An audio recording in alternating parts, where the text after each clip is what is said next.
Bom dia, sou o professor Kleber Jamal. Continuando nossa aula sobre genética, eu vou começar falando sobre a natureza química do gene e a composição do DNA.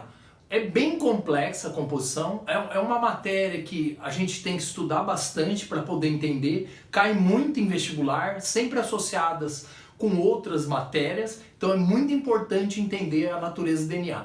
O DNA, ele foi estudado no início. Qual foi o primeiro estudo? Em 1943, que nós temos relatos, 3 pesquisadores pegaram o DNA de uma bactéria que na época, a Diplococcus, que provoca a pneumonia, eles pegaram essa bactéria e foram estudando. As que tinham a cápsula, a bactéria provocava pneumonia. As bactérias que não tinham cápsula não provocavam pneumonia, eram inofensivas para humanos. Então o que eles fizeram? Eles pegaram um material, que não tinha ainda ideia do que era, injetou esse material na bactéria, pegou da bactéria que provoca a pneumonia e injetou esse material no Diplococcus que não provoca pneumonia. O que aconteceu? Aquele Diplococcus foi se dividindo e passou a produzir a cápsula. O que aconteceu? Perceberam que aquelas bactérias com cápsula que receberam aquele DNA para a produção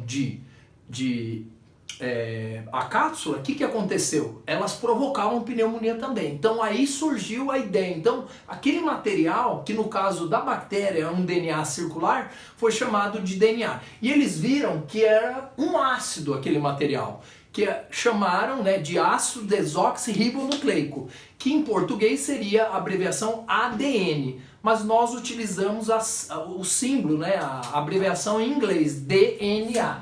Então o que seria o gene? O gene seria uma região daquele DNA que codifica uma proteína.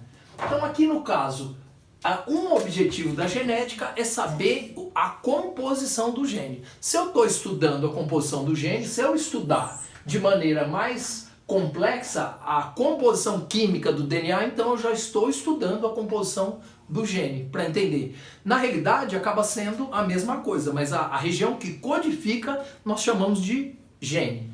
Mas tudo faz parte do DNA. Então o que acontece? A composição química do DNA, ele tem 3 componentes: o fosfato, uma pentose, que é o desoxirribonucleico, e nós temos uma base nitrogenada. Na composição do DNA, nós temos 4 tipos de bases nitrogenadas: as púricas, que seria a adenina e a guanina, e as pirimídicas, que são a timina e a citosina. O que acontece? A adenina sempre ela vai ligar sempre com a timina e a guanina sempre com a citosina. Então seria como se fosse um código genético que vamos ver nas próximas aulas. Então o código seria quaternário, são 4 letras para determinar o código genético.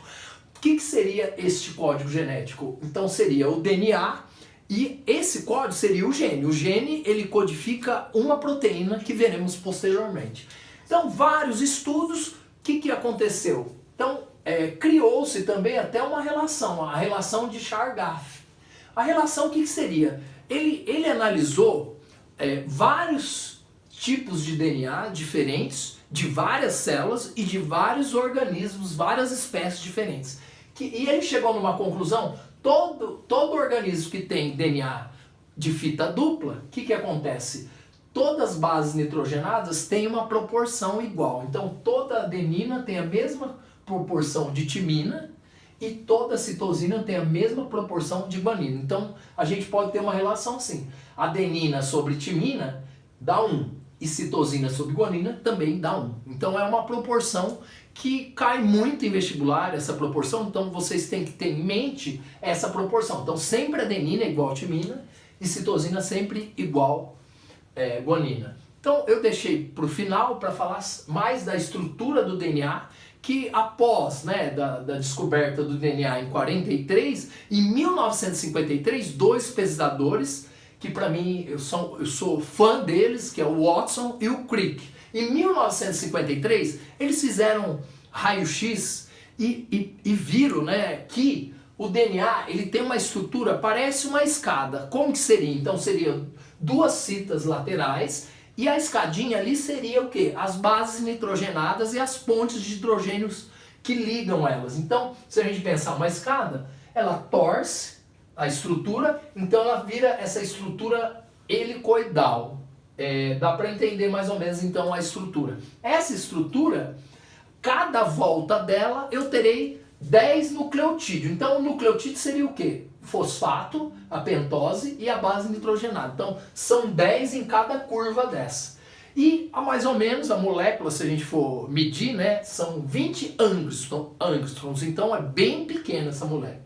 Então aonde o DNA está presente? Então vários estudos posteriores, quando a gente pega a estrutura, né, o cromossomo, praticamente é DNA enrolado aonde? Nas histonas, que eu tenho uma aula falando sobre isso aqui no canal. Então, tem pouco DNA no cloroplasto e na mitocôndria, que são organelas que elas conseguem se reproduzir, sintetizar proteína, porque ela tem DNA e ribossomo acoplado nela. Exceto alguns vírus que possuem, por exemplo, uma fita de DNA, então a composição não vai ser essa e a relação de Chargaff não dá certo, principalmente DNA de vírus. Então, era isso que eu tinha que falar. A natureza química do gene, o que vocês têm que decorar aqui? Então, saber a composição química, né, de fosfato, base nitrogenada e pentose. Quais são as bases nitrogenadas, as púricas e as pirimídicas, né? Adenina e guanina, timina e citosina, qual pareia com qual, a relação de Chargaff, que é muito cobrado no vestibular, e os estudos, principalmente de Ostrom e Crick, foram os pais do DNA. Então eles desvendaram a estrutura e até hoje o trabalho deles é reconhecido e toda a genética, como ela cresceu depois da descoberta da forma do DNA. Então o DNA é muito importante entender a forma. Agora nós conseguimos fazer transgênicos, organismos geneticamente modificados, então a gente consegue manipular esse material de acordo. O início foi a descobrir a forma do DNA. Então, muito obrigado. Espero que eu tenha resolvido as dúvidas de vocês, mas quem tiver dúvida ainda pode deixar um comentário que responderei posteriormente. Quem gostou do vídeo, compartilhe, curte e tenha uma boa noite. Até a próxima aula.